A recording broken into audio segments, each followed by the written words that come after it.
আজকে আমি এই রকম একটা পরিস্থিতিতে দাঁড়িয়ে অনেকের মুখ থেকে শুনেছি যে সুন্দর না হলে কেউ কারোর সঙ্গে কথা বলতে চায় না, পরিচয়ও করে না।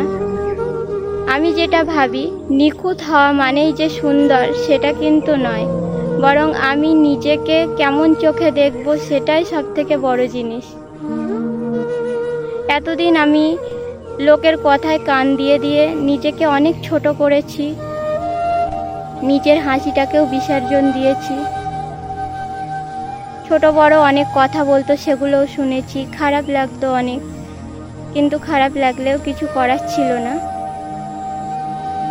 আর আজকে যারা আমার মতো অন্ধকারে আছে, লোকজনের ভিড় থেকে পালিয়ে বেড়ায়, মানুষের সামনে যায় না, আমি চেষ্টা করব তাদের শক্তি হয়ে দাঁড়ানোর, যাতে তারা কোনোদিনও পিছিয়ে না যায়, আমার মতো এগিয়ে যায়। যতই কষ্ট হোক, দুঃখ হোক, তারা যেন এগিয়ে যায়, আমি এটাই চেষ্টা করব। আর সময় কারোর জন্য থেমে থাকে না, আমার জন্যও থেমে থাকেনি, বরং সময়ের সাথে সাথে আমি এটুকু শিখেছি যে নিজেকে পরিবর্তন করতে হবে। আর সব থেকে বড় কথা, আমি এখন এটাই চেষ্টা করি যে আমার পরিবারের পাশে দাঁড়াবো, এটাই আমার এখনকার স্বপ্ন। প্রত্যেকটা মেয়ের একটা না একটা স্বপ্ন থাকে, আমারও একটা স্বপ্ন আছে, কিন্তু জানি না কোনোদিনও সেই স্বপ্নটা পূরণ হবে কিনা। কিন্তু আমি চেষ্টা করব যাতে আমার বাবার পাশে আমি একটু দাঁড়াতে পারি।